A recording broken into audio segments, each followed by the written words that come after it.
All right, what's going on, everybody? Welcome to You Are Not the Audience. I'm your host, Creative Director Calvin.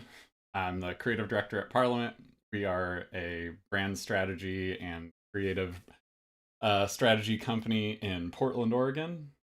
And man, I am super excited about today. I think today's going to be great. Let me know if the audio all sounds good and okay and everything. I think the stream's gonna go a little smoother than the last one. Got the kinks worked out. But yeah, I think I am super excited about today. I think we're gonna talk a lot about fast food brands, where where they started, where they have gone, how boring they've become, and how they've all become inhuman tech corporations all at the same time. I think that's going to be really fun. We've already got in the chat. There's no need to say uh, White Castle is favorite fast food. I mean, yeah, the little burgers. There's a little restaurant here in Portland called Canard that's like that makes a fancy version of basically a White Castle steam burger, and it is the most mind-blowing little tiny you've ever had. It is so good, so good, and you can just order like a platter of a dozen of them. It's great. All right, so today we're just gonna we're gonna normal episode. We're gonna start off with just a couple little news things. It's a pretty light news week. We are heads down a lot this week at Parliament. Then we're gonna talk about a lot of things that sound like buzzwords. We're gonna talk about heritage, timelessness, uh, companies that are like advertising versus brand building, putting short-term profits ahead of long-term brand gains, and then we're going to talk about world building again. We did a lot of world building discussion last week when we talked about metal bands.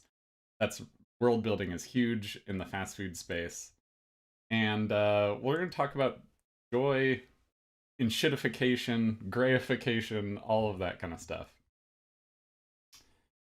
Uh, oh, Nick, the KFC Double Down. That is a good fast food. I was I was at KFC the day that came out. Truly, innovation in food. Okay, news and Parliament news. I mean, most important news. Today is my birthday, so I'm choosing to be here with all of you. This is a great way of spending it. Please tell me happy birthday and remind me that 41 is not too old. And other news for Parliament. We spent some time last week with our friends at Netlify. They have a little Portland office here, so we met up with them to dig into more brand work. And then we went and got little cocktails at a bar called The End here in Portland. Some good kind of tiki vibe cocktails, a few martinis. And our other big news thing, we did this last year, we loved it, and so we are officially planning our second annual Caddyshack tournament, which is our golf tournament that we do for everyone who works at Parliament, close friends, freelancers, and stuff like that. We are all terrible athletes. Well, some of us are okay. I think every time we've ever done a golf tournament past, my team has been in last place, so that kind of gives you an idea of where I'm at. Uh, but we're gonna do that again. We always design some merch and swag. I think we're doing it in July sometime. So I've got to get on whipping together some cheesy golf gear. And last year we did like little tees and ball markers and stuff like that. It was really fun. We made the mistake though of putting the year on it. Don't do this. Don't put the year when you create a ton of swag, because now we all have a bunch of gear that says Caddyshack 2025 and we can't use it this year. We can't. So we got to make all new stuff. Oh, Gabrielle here said kinda none about their favorite fast foods because taquerias exist. Oh, absolutely. That's literally my whole plan today is uh for my birthday is just go get tacos in the sun. It's beautiful and sunny in Portland today, and so that's all I'm doing. Tacos in the sun. Oh, Sarah, thank you. I am an old man. I'm trying to keep it together. Okay, I think let's get into it. I think that's all we had for news. I'm probably forgetting something. I feel like it's been a really heads down time at Parliament the last couple weeks, so which is good. Busy is good. I love it. So we're lucky to be in that space. So all right, let's talk fast food. So the reason I want to talk about this and why I actually care a lot about what fast food brands do is I grew up a really poor kid. We grew up in small town Washington.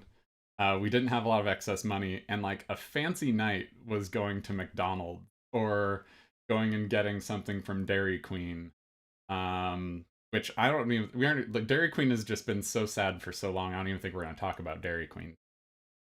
But so all of those places have just like always been ingrained in my mind as like these special places to go out as an excursion with your family, even when your family was as odd as mine, and it just felt like a really special place. And so I've always had this soft spot for just like the classic cheeseburger, the like goofy environment, all of the like things that come with that. And the reason I want to talk about it is a lot of that stuff that I think made fast food brands interesting has been just it's all vanished. The charm, the joy, the service, the human connection. And those are like all important pillars of the experience for any hospitality business, and especially ones where it's about cranking out food as fast as possible. So you only have so many like tiny small moments to make an impact. So that's why like to see that all go away, to see all these places turn sad and gray and enshittify themselves is just such a bummer. But let's start talking with kind of like some of the aspects that I see where they've gone wrong, things they've turned away from. So first, let's just talk about like I think there's like buzzwords that surround the stuff of like heritage and timelessness. So what are heritage and timelessness? What are these things? So when we talk about heritage, all of these companies I'm talking about, like McDonald's, Taco Bell, Wendy's, Pizza Hut, all of these places that do fast food, they all have this incredibly long history and heritage. And that heritage is like, it's the true history and soul and the symbols and the messaging and all of the products that made that brand matter originally. Even if you weren't born when that company started, it's somehow ingrained in the zeitgeist that you know these things. You like, it's all that collected knowledge that we have. And so when we talk about like heritage and timelessness, it's not so much about like authenticity. Like authenticity is bullshit. It's a bullshit buzzword. Like you either got it or you don't. So heritage is usually about like returning to the original way of doing things, the things that actually worked for you before, because that's where your grandest, deepest, most impactful moment of belief is for your brand. So when they turn away from that, and you can really feel it because it just feels forced and fake and a little soulless. Um, I mean, so okay, Gabrielle brought up Taco Bell in the chat, and oh dang, let's look at some Taco Bell stuff really fast. I mean, I think like it's hard to remember that. Hard to remember that. Oh, let's see. Oh, my screen's not working here really fast. Let me see why this isn't working. I'll try to. All right, you're gonna see me try to fix this in while we're doing it. Of course, there's always something that has to come, right? Let's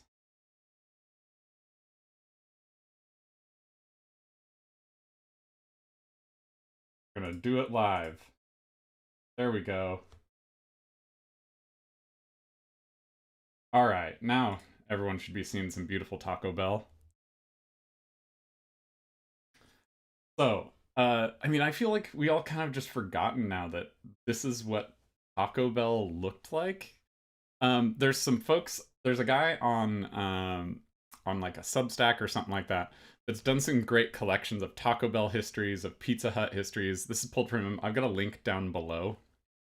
Uh, a link to all the Taco Bell stuff, but Taco Bell, their original look was like this, but the one that we really, I think, started to remember, like, they started actually to sink a little bit during this day when they had this, like, very classic look that we all think of.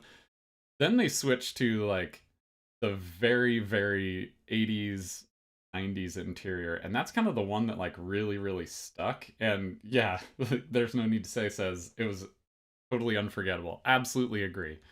Like, this is just such a unique look. It's so colorful. No one like went in on this, and now this is like a big exciting announcement that Taco Bell just put out. This right here.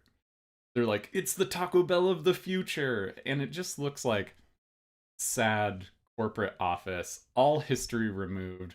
It is completely like universal design to like a degree where it is just absolutely soulless. Yeah, yeah, they're called the Arizona Sunset Interiors. That's great. So now they're looking like this, and it's just the saddest thing ever. So that's what I'm talking about when I'm specifically talking about, like, there is obviously some bit of heritage that just got lost here. And so some other signs of this, where we start seeing like a lot of these brands started turning to oh, Aaron said Taco Bell modern vineyard and wine tasting. Oh, that's so good. That's absolutely what it is. It's like generic soulless wine tasting room. Um, okay, so what are some signs that started adding up to this just absolute soullessness of a lot of fast food brands? So I think a lot of them started focusing on, rather than building brands, a lot of fast food companies really started just becoming advertising machines. So it wasn't about building that brand further. It was just all about focusing on chasing trends rather than establishing who they are. And the problem with that is, like, you only chase trends to acquire short-term social attention. Man, are we in an attention economy right now or what? And like, you even see this in some ways where all of their social media accounts have become this like goofy, like generic jester messaging. Even when like even when their brands aren't necessarily a jester, they've all become a jester. It's, you see Burger King poking fun at McDonald's, at Taco Bell, and like they just have this, like, there's they're trying to do the thing where they're like trying to speak the language of the internet, trying to, rather than trying to speak the language of themselves. And it's fun for like little blips, but it just eventually goes away over time. And I mean, probably the cause behind this is just the classic like boardroom talks about short-term profits. Uh, Boardrooms never like to admit that they focus on short-term profits, but they definitely do. And oh, Gab says maybe they fell apart when no one had to rely on Taco Bell as a weed source anymore. Hey, they were doing God's work, doing important work for us all. I mean, I hope everyone here still does the occasional like 2 a.m. Taco Bell run. Even though it's sad, you just still have to do it occasionally, right? So, I mean, now a lot of all the things they do, even their like food innovations, their advertising, it's all just focused on like just turning the whole industry into all about maximum efficiency, technical progress, focusing on those short-term profits. And rather than investing in some long-term plan that carves a niche for them, like within their own culture, they just start imitating everyone else. And the problem is, when you start imitating everyone else, when you start chasing those trends, everyone loses sight of who you are. And then you're not creating any of those like amazing, intense, fanatic fans and advocates. You don't have anybody being like, hell yeah, you got to go here and do this. Like, you had some fun moments where I think there were like glimpses of this. Like, at one point, Burger King really doubled down on the king. again and all other stuff, and I think that was really smart of them, and they've kind of gone away from it, and it fell by the side. They had this like rare moment where they rediscovered who they were, and I don't know who did the brand and ad work for them during it, but good job, you got them back to where they should have been. So, and like the downside of that then is that you're just throwing away timelessness, and it's really hard to get timelessness back. And I talked earlier, timelessness is this generic buzzword that shows up in branding meetings and things all the time, but it is a real thing. Like, it's hard to justify, and it's hard to explain, it's hard to find, and you can't really create it because just timelessness just takes time. And all of these companies have the benefit of time on their side, and they're kind of throwing it away. They're all creating the generic modern wine tasting Taco Bell room. And so they're all, as they chase all this just social attention and friends, they're just throwing it away. It's such a bummer. But yeah, there's no need to say. It says fourth meal. We all need a fourth meal. Maybe some elevensies? Some elevensies? Some fourth meal?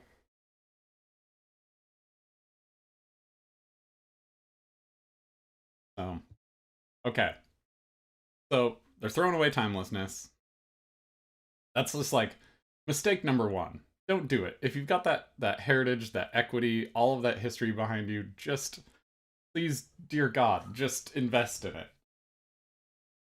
So one other thing that I think uh, is kind of a casualty of this efficiency mindset that I think probably a lot of the boardrooms and a lot of the brand teams are doing during this is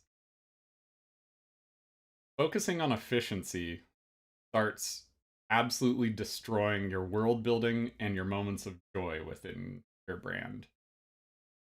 And fast food companies, just some of them were just absolutely legendary at world building. And when I'm talking about world building, I'm talking about all those little things that are just along the periphery of your brand that don't necessarily make it into like the early pages of your brand book, but they're all the fun stuff. They're the deep exploration that people can do to discover more about you. And I mean, no place did this better than good old McDonald's here. I mean, McDonald's nailed world building and joy in a way that I just think few have. I think when I'm talking about world building, this way, I also include a link to this down below.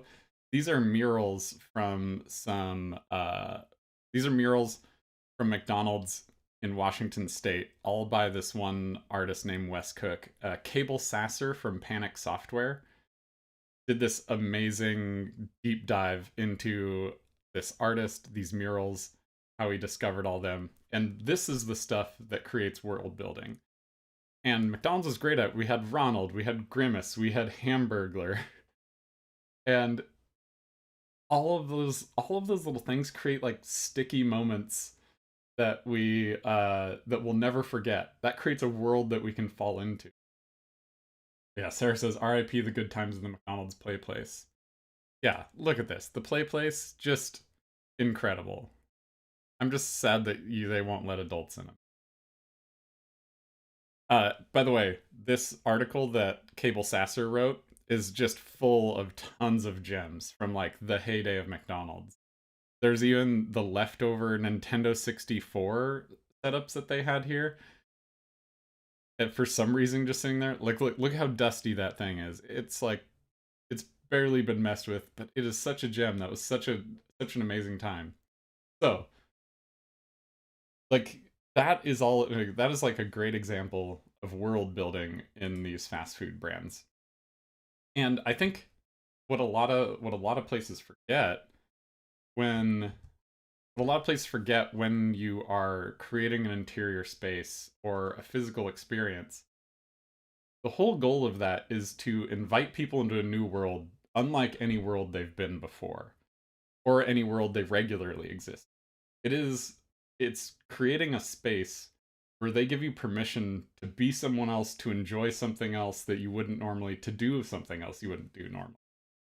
And that is what all of these spaces were very good at. You get the play place, you get to take your kids there, you get to be a kid there and play in a way that you wouldn't normally get to. You get to play the Nintendo 64. You get to go to Taco Bell and exist and have your tacos in this place that doesn't look like what your house looks like. Completely different, memorable experience. But all of those places have become these corporate gray boxes now. Every single one looks like it's meant to be like some tech company's headquarters as opposed to an actual fast food place where you enjoy a nice little cheeseburger. Also, just the fact that what happened to mascots? I just mentioned earlier, Burger King brought back the king, or made the king kind of like an actual character. And God, I hope we get back to an era of mascots. I think we're close. I think mascots are so good at just instantly creating this whole world building. We talked last week about how we've created some mascots essentially for Rainier Beer, like Candolph the Gold, and we use the Wild Rainiers. You know, they're roaming bottles that are kind of like deer, but they're replaced with all beer cans and beer bottles. All of those things add up to a world that people get excited about. And it creates a world that people actually want to explore. So that move to maximum efficiency, like you have to cut out complex and nuanced brand worlds because those distract people. And there's no more world building, there's no more lore, there's only dollars. And once you start doing that, though, it works. It definitely works. It improves profits, and that's great. Especially as a brand person, like my job as usually a person as a brand is to ensure a way that the company keeps existing and making profit. I like that. Profit is okay. But when you do it at the expense of destroying joy, that is a big problem because joy is such a powerful thing for fast food brands. So they've started optimizing away joy. And so why is that a problem?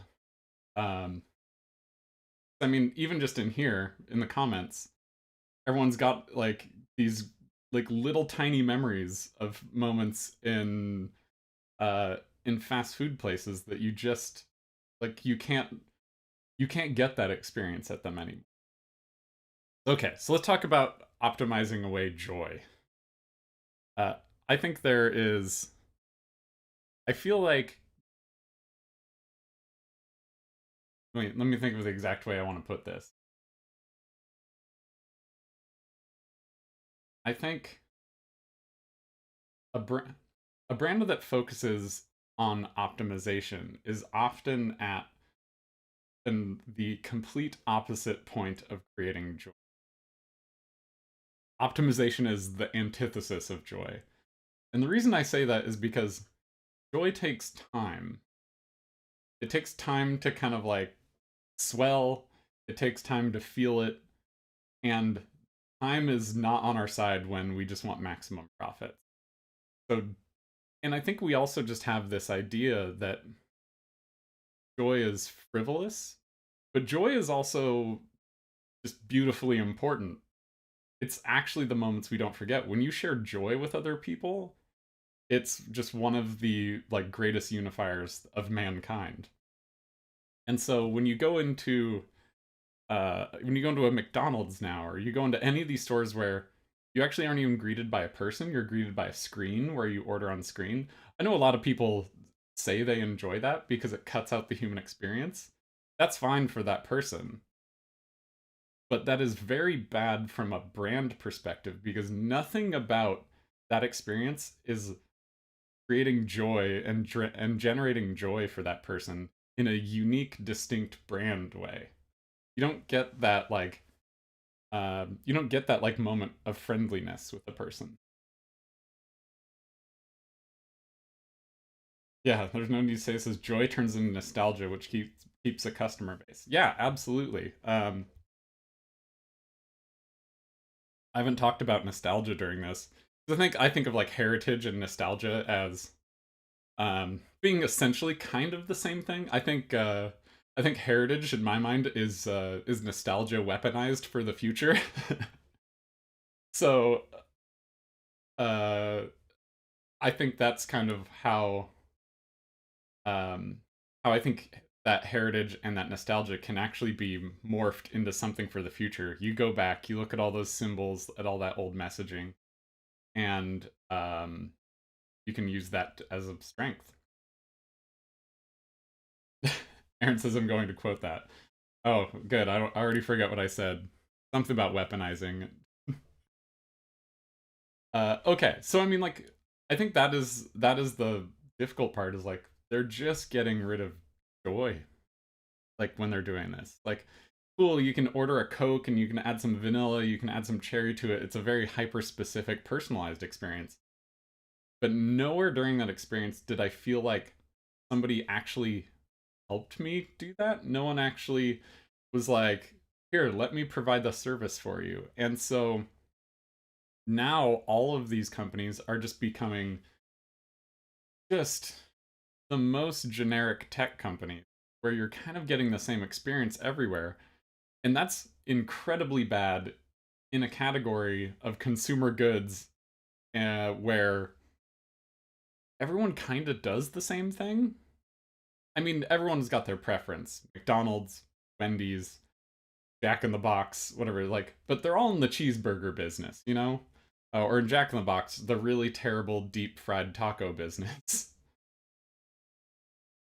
And I think that those, like, when you share such similarity in products, if you don't take a chance to stand out and make your distinction in all the other millions of complex and nuanced ways you could, you're just really dropping the ball, and then people fall out of love with your brand. Sure, you're maximizing profits, but for how long?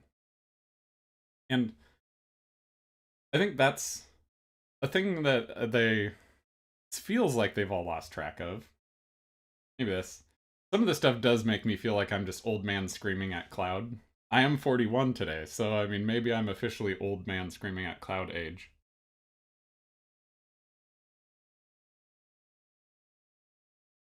But I think one thing that they have all lost sight of on this is just the idea of customer service as a pillar of your brand.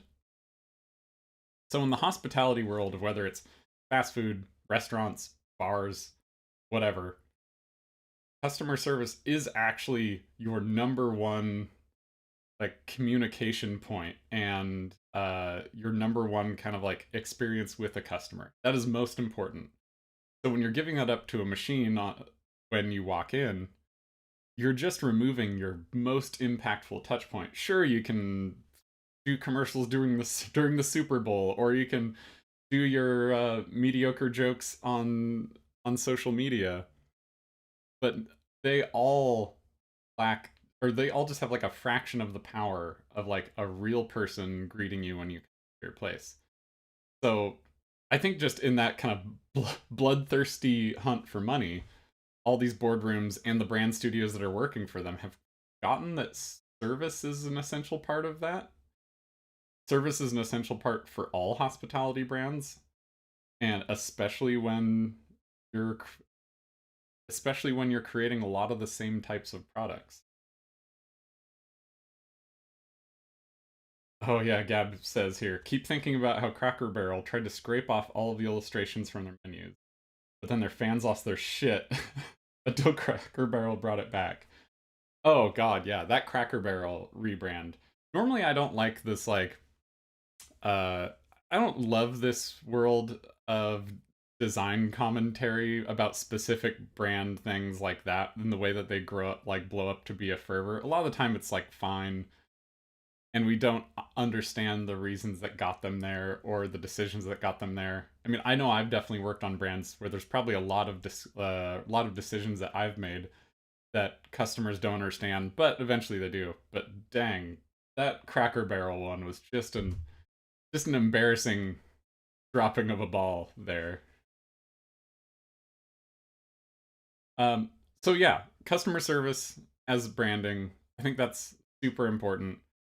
And what they have, I think there's also just something of where they have taken at a little too far is then just by making the problem with it is it just creates an interesting dynamic in the restaurants too then of like you're no longer being served by the people who work there. You're no longer getting this like shared human experience. Instead, this just turns all the employees there into just factory workers shuffling out food for you. So that becomes your only relationship to the humans that are there, is that they are the thing that stands between you and your food, not the people who are actually making this and giving it to you and ensuring that you had a nice time. So there's no charm, no humanity. And so then that begs the question of like, why even bother going? And a lot of this has been also changed because of the way we use various gig apps of like DoorDash, Postmates, all those things. I think that's dramatically changed the way that we interact with a lot of fast food. But I don't understand why, in your then actual physical space, you would almost replicate that exact same experience when you have a chance to provide joy. Okay, that's a lot of talking about this stuff. Uh, is there anyone out there who's like, anyone in chat, who do you think's doing some good stuff right now in the fast food space? Let's talk about a few good things. I need a little bit of joy after all of this. Because, I mean, I think there's the one that still bums me out the most, honestly, in all of this is Taco Bell. Because, I mean, Taco Bell is just, I mean, look at all this stuff. Taco Bell has had such a great, beautiful history. This is all, this guy, what's his name? Rolando, uh, does all of these posts about classic old places. He also did the Pizza Hut one, and he did this Taco Bell one. And this just breaks my heart because there's so much charm embedded in everything until the last, 10 to 20 years. And I think it's also the fact that Taco Bell is like their food innovation is insane. Like absolutely unhinged in a way that I think no other fast food company is willing to go for it. So like their brand has become uh like absurd food creations, which I think that's actually great. It's like why doesn't the rest of their brand experience, their store experience, why doesn't that match that same level of imagination and fantasy and absurdity? Yeah, these are great.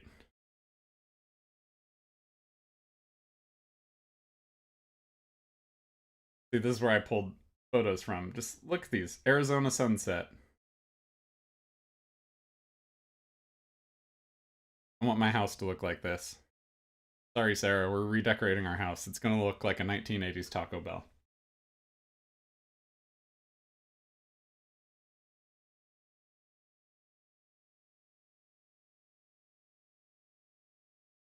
Yeah, there's no need to say it says McDonald's is doing good stuff with activation experiences. I think it's probably right. I think that is like the hard part about this is that I think these brands are maybe doing interesting things on the fringes of their brand, but it's mostly an advertising related thing and they aren't bringing it into the core of their brand. Okay. So, who's doing it right? We've got Sarah also said Pizza Hut. Oh, I've got Pizza Hut in here. I think Pizza Hut is doing some incredible stuff right now. So, Pizza Hut sucked for a long time. It probably still sucks. I don't know.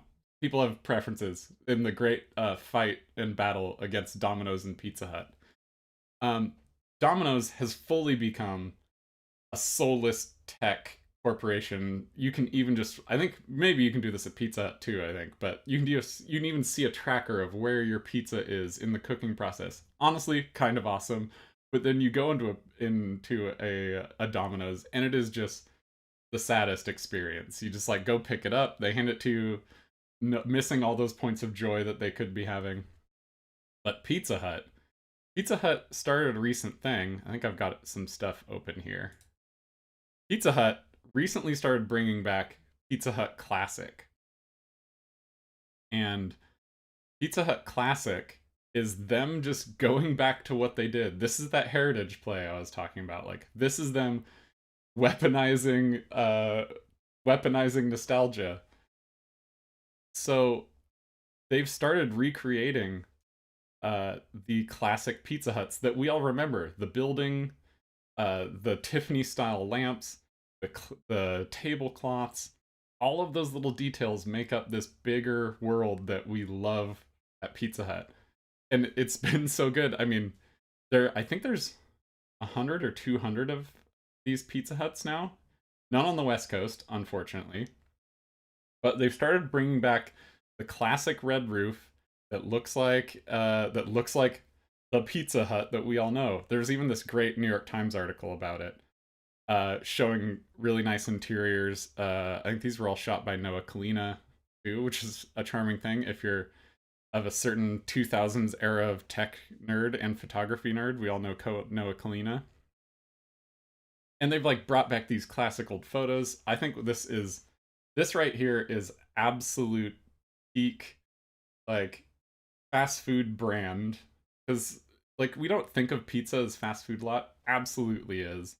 And they're doing it right in every way. They're mining their history. They aren't doing anything crazy, not like let's reimagine it. Like no, they're like let's just take what made us popular, what everyone thinks of, and like, clean it up and do it right. And I think they're just it's absolutely incredible how they're doing it. Like they've even got the salad bar, and I mean, who doesn't love a salad bar? Let's bring back salad bars. So I think they're one place that's doing it incredibly. I mean, the pizza looks fine. Sure, it's totally fine pizza. But I think this is really smart.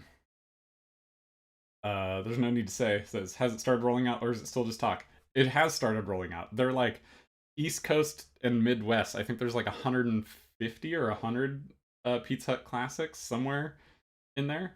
So they're popping up and just haven't made it to the West Coast yet.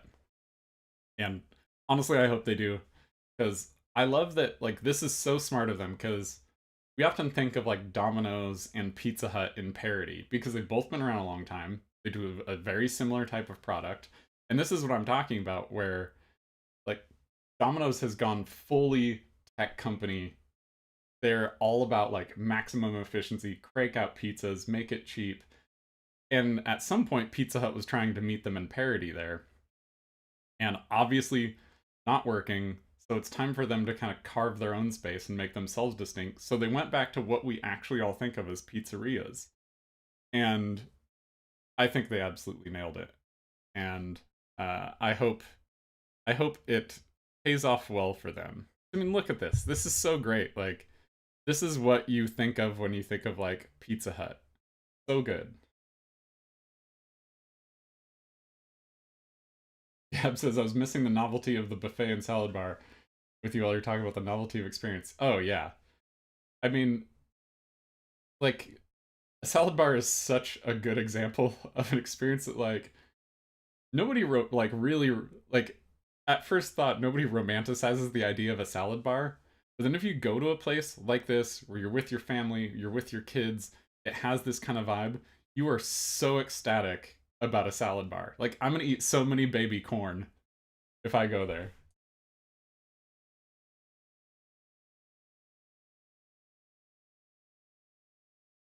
Yeah, the lights in Pizza Hut, I think they're doing incredible.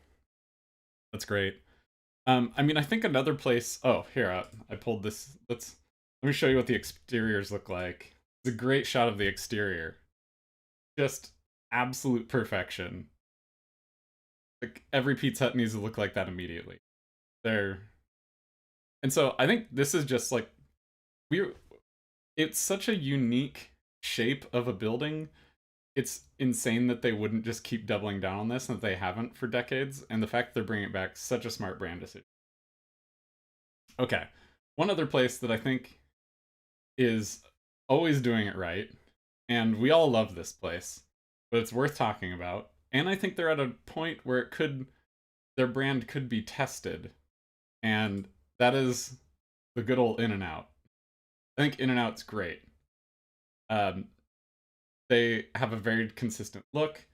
They always stick with it. it's not the most thrilling looking exterior, but you know it. They use the arrow, they use the lights, they use the little palm tree banner everywhere. So super consistent, always good. And In-N-Out centered themselves as being, yes, they are just a really good, straightforward burger place. But the ingredients are good, usually local, and they kind of turned themselves into the essential California experience.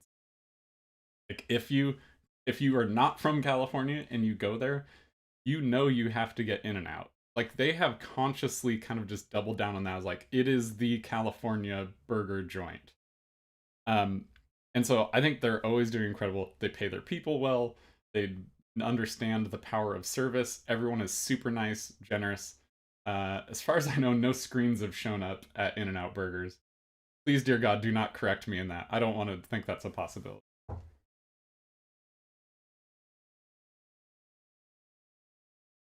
But I think one challenge that In-N-Out faces right now is that they are expanding beyond California. They've started popping up here around Portland. They're going a little bit outside of their region, and I'm curious what that does.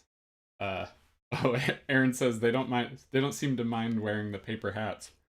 I mean, if you can if you can convince your employees to wear those paper hats and everyone seems joyous while you're there, impressive. That means you're doing something right as a company. So yeah, so In-N-Out is expanding beyond the region that they have kind of claimed, and I'm curious to see how they handle that as a brand, where we are the essential California experience in Portland, Oregon. Like, does that translate? And so I think they're gonna have a little bit of a, I think just kind of a little inflection point of, are we actually who we say we are? And as the more they expand, it also starts cutting into this idea that they're like a mom and pop large fast food chain, and that they can use local ingredients, and all of that stuff starts kind of coming into the question. Sarah says we long to pretend we're in California. I mean, dear God, most of the year in Portland, I definitely dream of being in California. That sounds much nicer than the gray here.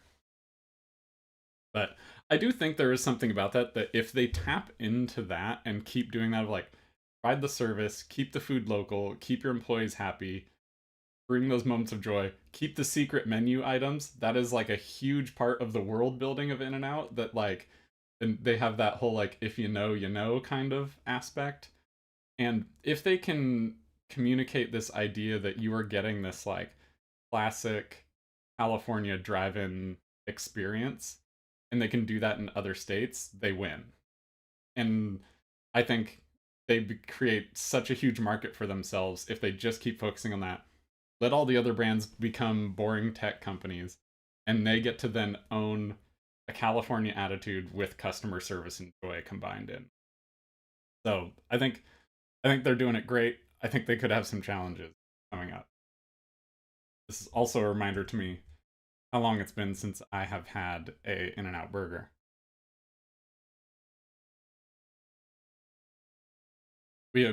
All of us at Parliament just went down to San Francisco a couple of weeks ago for our meetings with Netlify, our very nice clients down there. I don't know what the state of In-N-Out in San Francisco is. Uh, oh, I guess there's one. I think there's one down on the Barcadero or something like that, or somewhere down there. I think I've stumbled. I think I've gotten the full San Francisco experience by walking from an In-N-Out into a Blue Bottle. I think that's all you need to do to experience all of San Francisco now, right?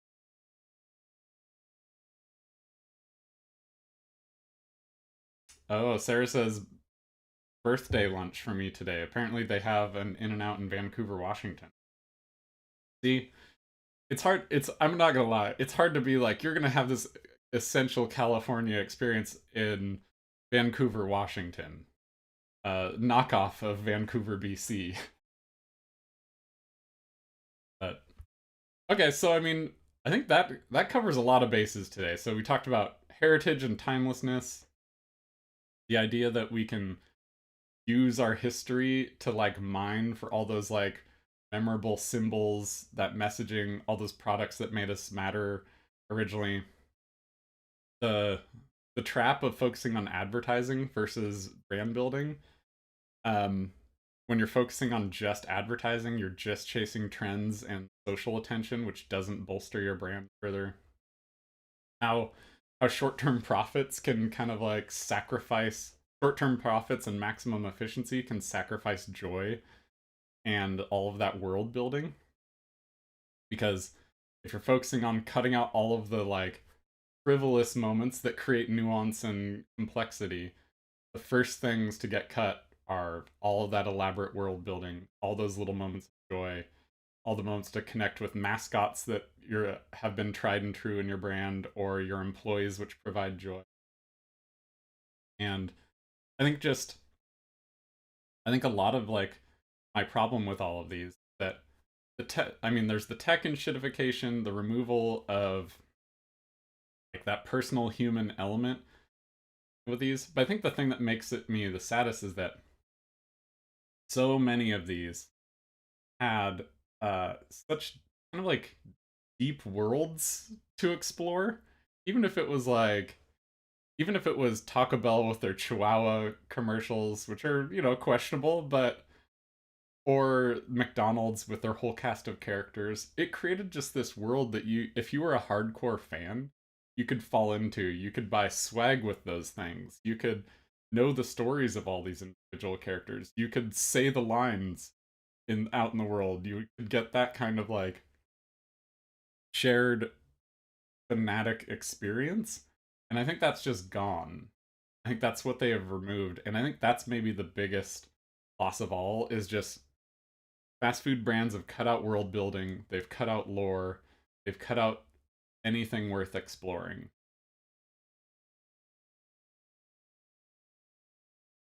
There's no need to say, says, I want Taco Bell. All right.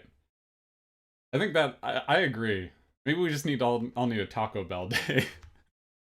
But sweet. I mean, I think that kind of covers a lot of what I wanted to go through today. Um any anyone have any like fun thoughts in the chat? Thanks, some other folks have jumped in. What's everyone's absolute favorite fast food item? I think mine, honestly, I think my favorite fast food item, it's funny because I don't ever go there really, but I was like, it probably just is the classic McDonald's cheeseburger. It's just no frills, simple. I love it. And get the weird little bun. So good. There's a cheesy gordita crunch. Oh, cheesy gordita crunch. Yeah, that's what you call food innovation. It's just, let's take every ingredient we have back in the kitchen and find a way to combine it into one. They're good. Oh, there's no need to say it's his favorite, most memorable mascot.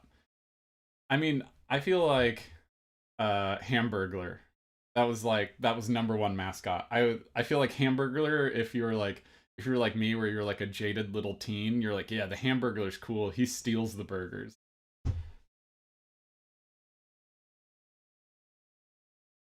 Oh, Gabe says, spend a lot of time thinking about both Wendy's OG Frosty and the old A&W Freeze. Oh, Frosties. Frosties are so good. That was it was a very I used to go and stay at my grandma's house every other weekend, and we would always get either a Frosty at Wendy's or a dipped cone at Dairy Queen. That was like our tradition. And so like that's the stuff that, and like we would go inside, we would talk with the people there, we'd get our things, we'd leave out, and like that's the stuff we're missing. Is like I don't only just think of like I don't always just think of the Frosty. I think of going there with my grandma.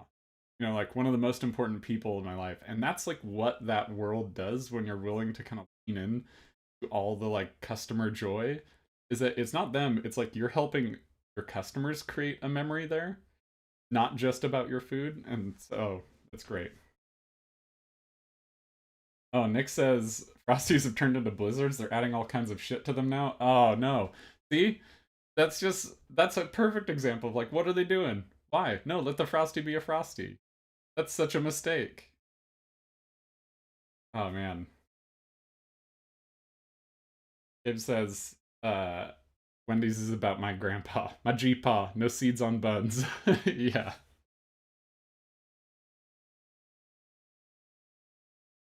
Oh, the Noid. I forgot about the Noid. Oh yeah, the only thing the Frosty should be is to dip your fry in it. Yeah, absolutely. Like that is like the reason you go to Wendy's. I guess Sarah on here has like a big. She's really got a soft spot for the Wendy's spicy nuggets. They're good as far as fast food nuggets, but I feel like that is the true Wendy's experience of like their fries pretty good, dipped in the Frosty. You're done. That's great. That's all you need. That's the only meal you need. All right. I think that's it for today. We covered a lot of stuff. Let's bring mascots back. I'm ready. Uh, I, Parliament. Let's create some mascots for some companies. I think it's time. I think it's time. We're like millennial branding is dead. That's like I think we're at the end of millennial branding where you just kind of take a generic product and make it look nice and then sell it to everyone. I think it's time we bring back this next era is the era of mascots again. Let's do it. Yep, Sarah says mascot for Parliament. We do need a mascot for Parliament. We had an eagle for a long time. We kind of cut it out of the brand. Maybe we need to follow. We need to follow my advice I'm giving now and go back to our old symbols. But, sweet. I mean, that was great. I love fast food. It's good. One complaint about fast food: no one's doing great hot dogs out there. I wish hot dogs were more of a common thing. Fast food. I'd love that. And I think next week. I haven't exactly settled on next week. Um, about what I want to talk about for our episode. I've got a couple. If any of these sounds super exciting, I think I do want to do an episode about kind of the death of millennial branding, which I just mentioned was like millennial branding, the idea of like all of those different things of like we're gonna do mattresses but make them look presentable and buy direct from or direct to consumer, and so I've been interested in how we're moving away from that millennial branding style and what's next. The other one I've been interested in because we're in such a big changing point and inflection point for beer and spirits is talking about like how craft beer is dying, but then also how some are doing great. So right now it just says craft beer is dead, long live craft beer. That's my note for it. So I'm definitely interested in talking about craft beer. And since we've done a lot of work with like Rainier beer, which is not craft beer, but it is great beer, and we've done some work for like Fremont Brewing, which is definitely craft beer.